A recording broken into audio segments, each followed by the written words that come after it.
Au bana no mati na nonda Lesoni ke na tikina Taucoko kina na nonda Lesoni na ibol ni bula na singini kuwa. Ia na kalau na tabo ya tani na kevenga na waini mata. Mai na matandra na senga tale na dimba sena rarawa. Sena tangi kana senga tale nga na butungu. Ni sata kali tani na kamakao. Na madongo me bakar sabo rita ko tiko nang kaslebu bebuke. Wakata lang akin na naturanga na turara. Anda may talata chiko kineruan na lewe ni nonda baba ko sulut. We pusala. Kabukata lang akin na. Nawe kanda ko Vilmay na. Nonda bubali na ibakataw ko din. Italtala mosi-mosi. Katoto. Ni sana siya nga tali na bikuni. Siya na biray. Saka kabaki. Kinanonda ko robo.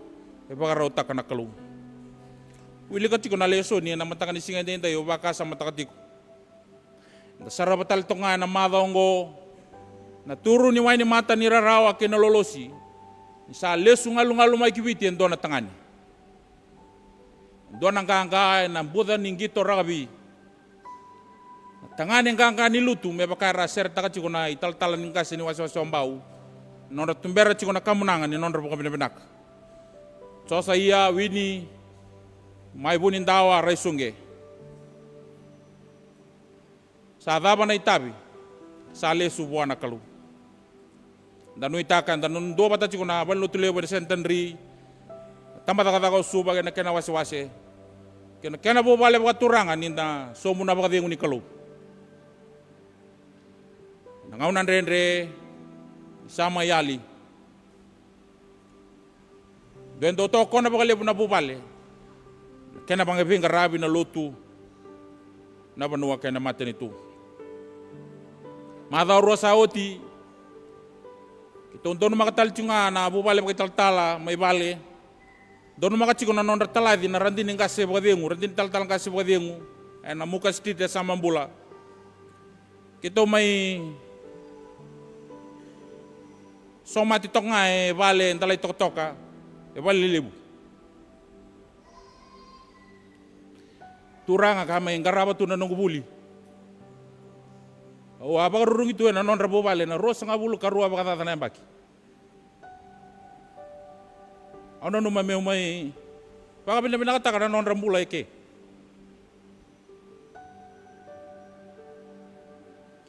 Dinangan itu na ngaw na ni dakin-dakitan ni bubale. May baka ni rawati ko may nakoro ng kasi. O may tiko boli may raw ba tini. O baka ni o bang unubi o baka sulumi. O siya nga nikila na non rabi susoya era susunga chiko ito na ital-tal. Loto esele bitke rotuma. Madaw rosa uchi. Kito talade chiko na nito momongo. Kito sa pagkaroto kiki kornibia na ronondol rosa bulgatolu. Sa kami tumbera chiko ito na kamunang ame o baka binabinaka viraw. Kaya na non raw bubale. Kito sa tataw. Kito sa ala ko kinanito bale mo. May kornibia. Ya pala fifita na yata ni nunggu momo.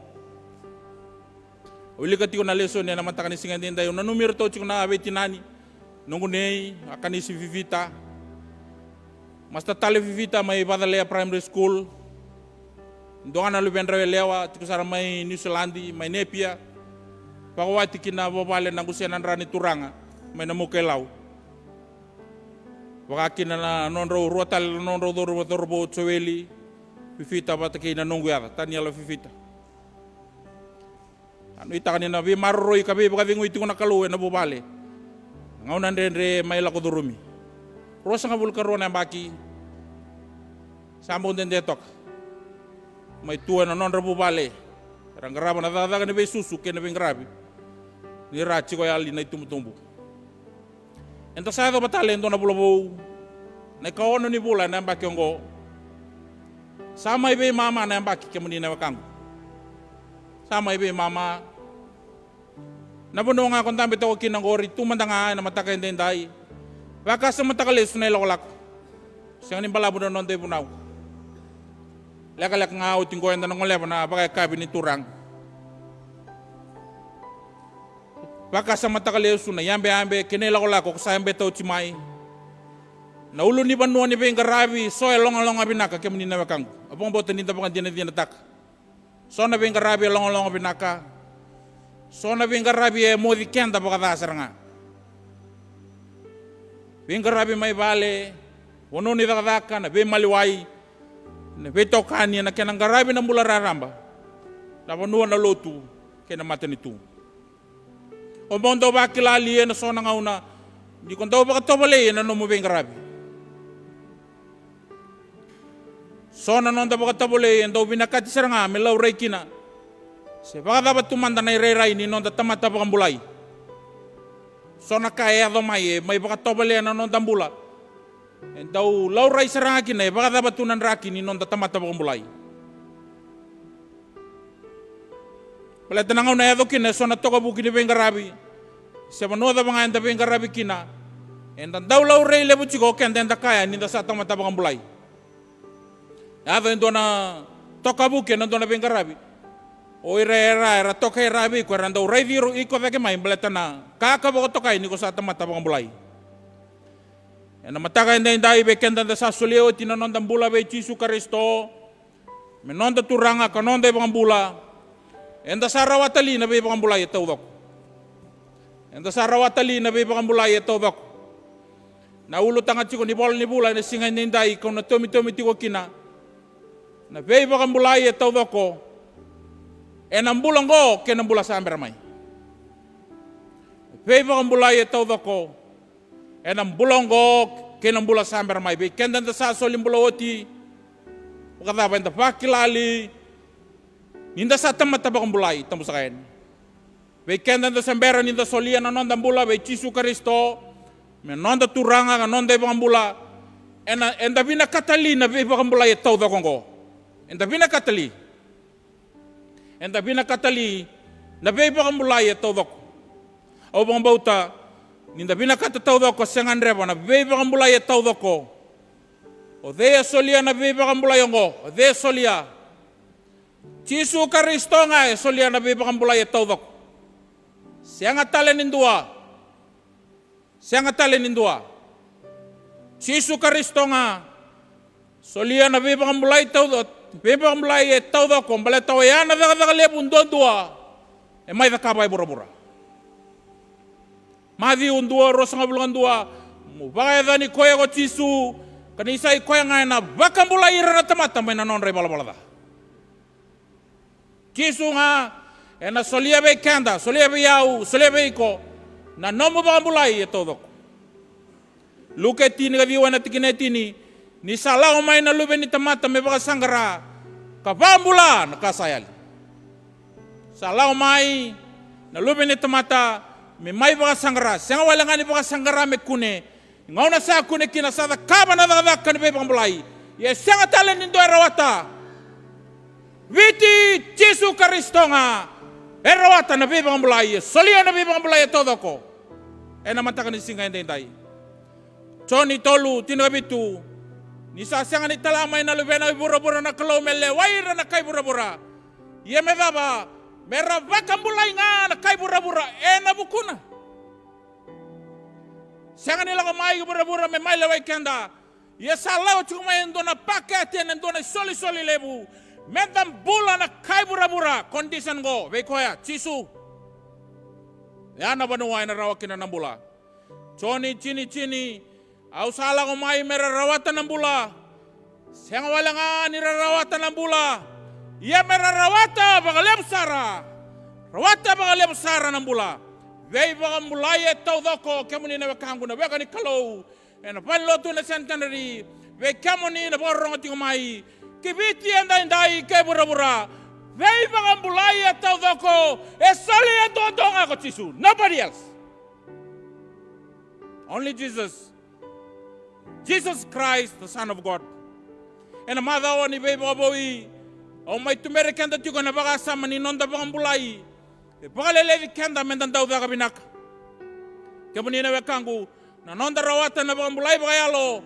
Bumay na nona lolo malebu na kalau. Loloma saba botia mai go Jesu Kristo na lebena tiko na nonda ibol sere. Na Theology ni nonda bol sere na lotu esele. Na taro ni Veivakabulai tiko kina. Ni nonda Veivakabulai buma na loloma lebu ni kalau. Loloma saba botia mai go Jesu Kristo na lebena Roma ono na tikina rosinga blotolu. Ni sai sau ni bala bala dana mate. Ia sai soli wale ngani kalau na bula tamundu. Ena buku i Kristo Jesu na nonda turanga. Yana condition. Menrau be tokani, menrau be kilai kei Kristo Jesu. Nangai dalati ko kina na mate. Soli be ko na bula tamundu.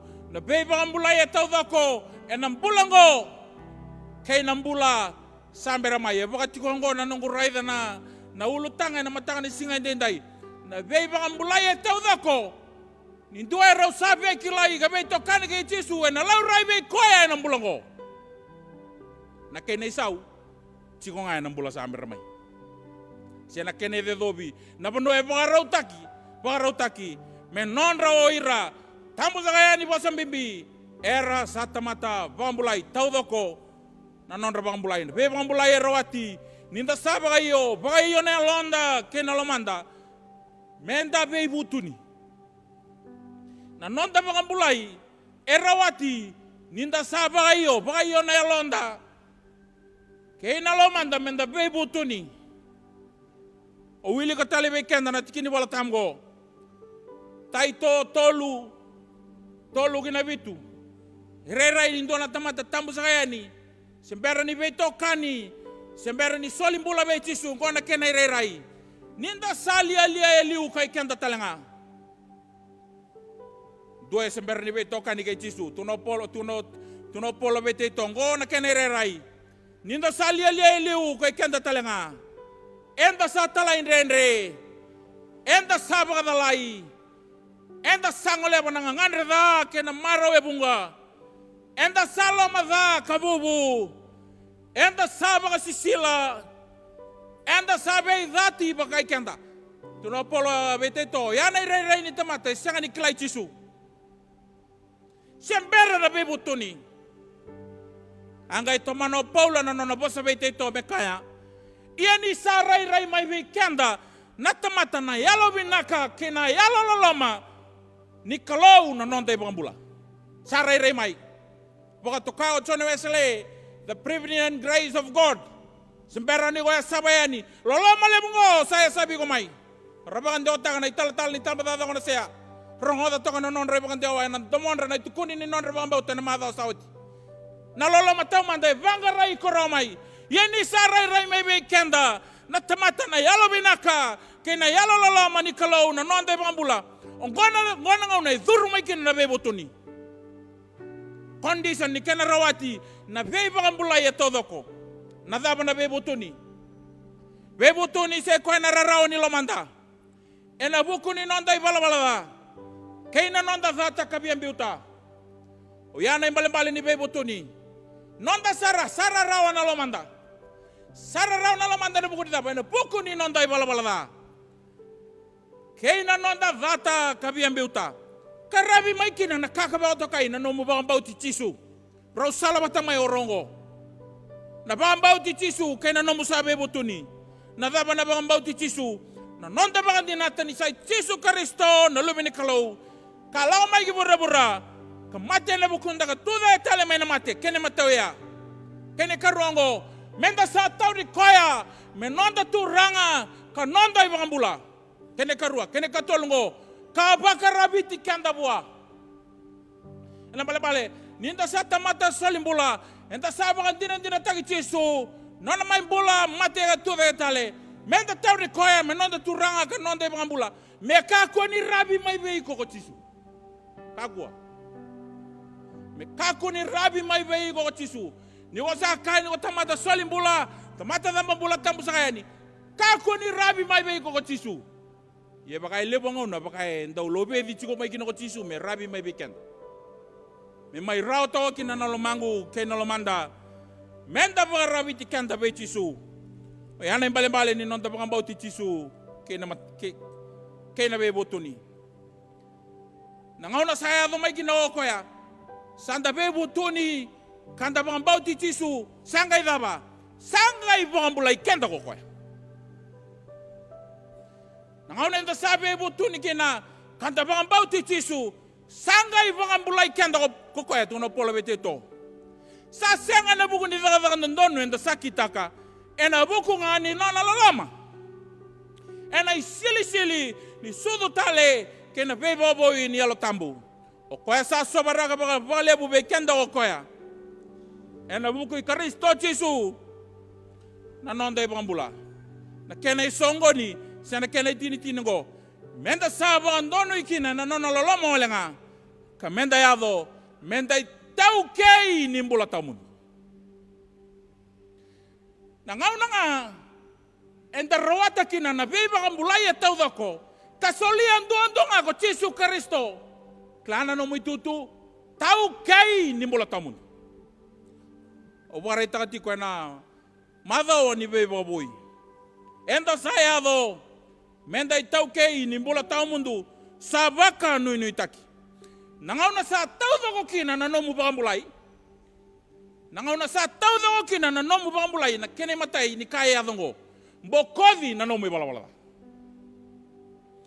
Na baka mbokodi ni nonda ibalabala. Tiko na nonda Theology na ibola ni seri. Thaba darawata ni nda satamata Vakabulai kene matai mbokodi na nonda ibalabala. Kene karuango na nonda rawata na Bula bagayal. Na nonda rawata na Bula bagayalo. O waseti ko bokotolu na Bula bagayalo. Na thaba saramanda na Bula bagayalo. Na Bula bau enda sarawata mai buana kalau ena nonda bangambau ti tisu. Biu na nonda ibola balada kanda baka ngalala taki kenda mai na kena kau. Indua sa Taucoko na nona Vakabulai sarawata na Bula bau mai buana kalau ena nona bangambau ti tisu.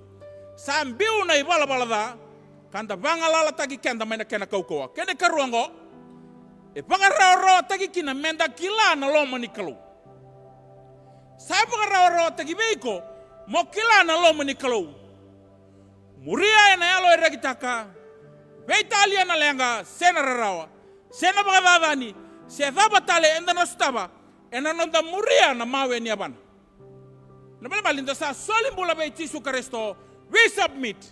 O koe turanga o koe menda bagarorong o kenda menda bagarorong kina nona lewa.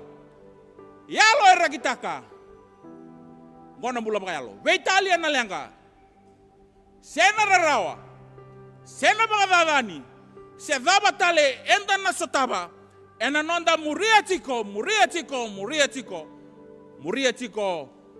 na mawe ni abana. Owa siang ni torara oto kani ni wilikati ko na Vakatakila orang din. Dona singa satarung yo ko ya. O kenda sana enda na bango enda na bada ba. Basa ito may nabibararo tagi bekenda na tamata pang bauti Kristo. Iyo. Keto sa nabitaltala. Donu. That's why we are fasting. Yana muna na masu. Yana muna na lolo. Yana muna na lawang ilotu. Yana muna na ronga na tiwagin na nawasa ni kalawin. The beto kanya na buko ni mga bauta. Malaka na ba? History will repeat itself. And I have to tell my nangona ni Veivakabulai ngani kena Veivakabulai taki kana Bula tambu. Gona ground ogo kabirandini. Ground ogo. Kena rau sa itu sa musu nanda bangu sa koya. Kau sa itu rau sa kau babetinani sa koya. But this is the ground ogo. Gona kanda ya butaki kenda tiko kena. To sa betala ke. Don't worry. Kaya tiko dia na matakan singa nindai. Ia kawarai dan lo malang ibau. Kaya na bura bau. Di sata kali tadi lo malang yung makawa. Kaya na bura makawa. Sa siya na was randini yana bunuat to na lagi sotikin. Just be patient. Di na nga ke. Siya na bitala mga dua. Bula tamundo. E waragi kenda. Na Veivakabulai Taucoko ena Bula Oqo. Bula talanga sa Bera Mai. Kalatia 5, tinigadiwa gina rosa nga bulungan 2. Ni senga na Veivakabulai Taucoko. Gona be kaya na ado. Dau be Butakovi. Dau ndara. Na ibala tao saba. Na ngaro. Na dau saro gina be matakau. Na dau dakai sau. Na dau be vati. Na dau be leti. Na vengati. Na thundru. Na dau be imba. Na be sei mga bura. Na be sei ni lotu. Na dau bubu. Na dau mateni.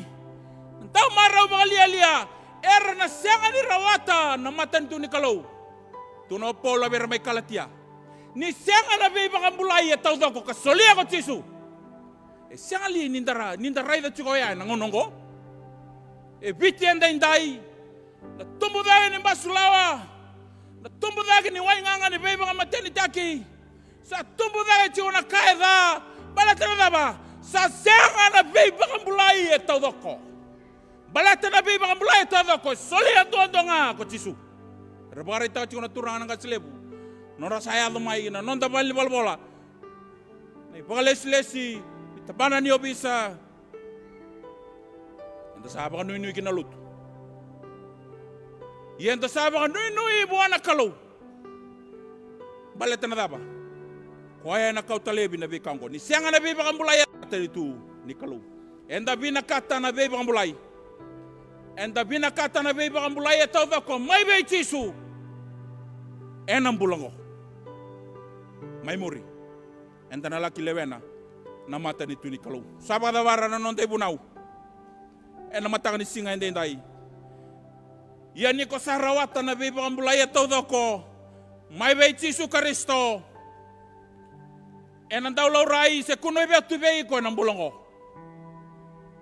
Bera manda ni ko lagi tarau taura na kena dodobi me sana ngandua. Kona mga raita ka man tanang Bula Oqo. Daw ti ko bi ngono sa tiuki na binong kumamo ko kay tumi taladang ko turang abora-boratok. Baleta ni rawaran do sa class 1 na matebal. Gairan daw bi terenta ki may FTG. Ocho tini non relako i Sudan era tokara tulu na kalkalo era kapitan. Dona turanga matau. Raurako. Tinangani pagkagatore din sa ruwi pagkamatebal utak kintu. Kito orto na libe na pagkatalaki na biyaw. Nung lagi tiko patikirto. Yan ang una sa haritay kina na matebal undo na kaon dore da chikuba. Wili bola tambugin na masu siya kadiveng. Alagi duro tiko na balim bola may ba. At taruin ko tiko na nunguyada no na duro boli lai. Jadi ko sabi alako, tayo ko sabi alako. Iyo, sabi alagi bay. Andu siya dake na dito momongo. Yan ni ko sa rawata na Veivakabulai Taucoko. Lebu talangan na italanoan, tamatanganga, tamatapang bauta. Era bekilai, karawata na Veivakabulai Taucoko. Enta ronga na kenre italanoa kena kenre itukuni. Amin yung balen rokon roka, Thomas Beka, kei na bungkatali. Sono mesele. Ni ko sa rawata na Veivakabulai Taucoko. Enan daw laurai se kuno botu veiko ng Bula Oqo. No murai sa kunikina ko tisu. Ni ko bosa mandanga sa kunikina kalombo kina Bula kina pagaving. To bagarong to kango ni may vale or to na wekamu. Ni ko bosa mai. Dua Bula lebu kina pagaving weradingom. Ike bagay taombo ko tisu. Dua baga tumura raw lebu ko na kautamay. Na no mudaka sabi bagay long kanga taki. No mo benga rabi sa wo sibi ka tali. Ena kune be ko nakakabala talang o pola. Ena kalatia 5 rosa nga Bula Oqo na rosa nga Bula Oqo. Kune be ko na loloma. Kune be ko na reke na ngona ni renre. Na bagay na ngona ni tangaya. Na bosota bakandende. Na yalo malua. Na yalo loloma. Na bakang bauta. Na yalo malmalumu. Na ibala malua. Ay plato era pola. Sa senga na ibunau sa dun rubi kina na Veikangko. Yo kaya kabe pola. Sema donu be tisu rawati na Veivakabulai Taucoko koi tau kei ni bula tau mundu. Sianga na ibunau. Edun rubikina na be kaungo. Nisa kune botu na daka. Se buone Veivakabulai e Taucoko. Sa bagarau takina na mukoro ena Bula sa Bera Mai. Kako ni rawatanga na Veivakabulai e Taucoko. Mungarabi tabi kina ena Bula Oqo. Nana maki ni tiko na kena isawa ena Bula sa Bera Mai. Kemuni na weka ni kalau. Ena matanga ni singa indendai. Na bosa na itisu bertono no ti sepeli. Ni sa dobia na manrai. Ni sa wasea ni sa labet telangan bilo. Gona bela la tipo ni nongra. Bango to na male ni bosa na itisu. Doki takango. Mendo baka na numiokin. Doki takango. Mendo baka na numiokin. Santanari. Tambata ko suba na waso suba na lotu esle. Na nonda viti kei na buro ene ndai we kemuni na borongo tiko mai. Sa sureti kanda o tisu. Lotu na banua kei na matani tu. Sa sureti kanda o tisu ena Bula Oqo. Se mani bagada na lebu ni ndrendre kola ko duruma. Se mani bagada sara na lebu ni medada ko balata tiko. Mani bagada. Se mani bagada na lebu ni medada ko balata tiko. La ko mai be tisu. Mai tala noa kei tisu. Se mata na nom rawe kani ke tisu. Tekin do rawe tisu ena elo ramusu na mavango. Inda wana numana sobaraki ni elo tambu. Tekin do rawe na elo mbimbi boro. Biuta Taucoko na nomi dola be tisu. Talaira rawa. Porongo be tisu me nomo turanga. Kanomo Veivakabulai. Lotu na vanua kena mata ni tuenda indai. Sa surati kanda o tisu ena Bula Oqo. Se mani bagada na lebu ndende. Se mani bagada na lebu ni ka koda ka batiko. Kona numa ni na tau pono ena masula ki ena pono. La ko mai be tisu. Mai tala no ke tisu. Se mata na nom rabe kani ke tisu. Pakale o di tisu ena nomo bengarabi. Tu kona ka be tisu na nomo lenga. Tagan duru be tisu ena elo ramusu. Kena bibi boro. Biuta Taucoko na nomo dola be tisu. Talaira rawa. Pagarorongo be tisu. Me nomo turanga. Me nomo tui. Kanomo Veivakabulai. Na Veivakabulai e Taucoko. Ena Bula Oqo. Rongo da na mali bosa ena Bula sa Bera Mai. Tamata binaga kantina. O saan dina na kai bidanga. O salisi ko malewana kai bunga. Mai doroge na marau ni nomo turanga. Pinakabali na nomo ni bosa na kalau. Mami sa rongo da rawa na singa indai. Saba kan dei tagi ki mami na bola na ichoni. Nindo dono me ki mami rawata na Veivakabulai e Taucoko. Me Taucoko kina na ni mami bengarabi. Baka malu mo tagi kina na daga ni da. Boko sibe na ni mami lagi tigo bata kay kemoni. E na koro ka ko choni. Sa senga kina na wasa. Ya sa tunga kina na lo malangi bau kena bura bau. Balete tigo kina. O ira tamata resaba baleta na kalau na lo mandra kena londra. Era sa nona tamata na kalau. Ya na kalau talanga. E sa nona kalau. Ni ke mami. Ni ba ko tagi ke mami. Ba ya longa tagi ke mami. Me ke mami tuda ya tale na singa ndai. Me ke mami ba bina ataka na ni mami bewa kani batake ke moni. Me ke mami sa rawata. Le Veivakabulai e Taucoko. Gora masu ni mami boro roko ke na ni mami ba binak. Sa damo tiko na ni mami ba mbauti ke moni. Na ya dai Yesu Kristo. Na ni mami turanga. Kasa ya do ni mami Veivakabulai. Amen.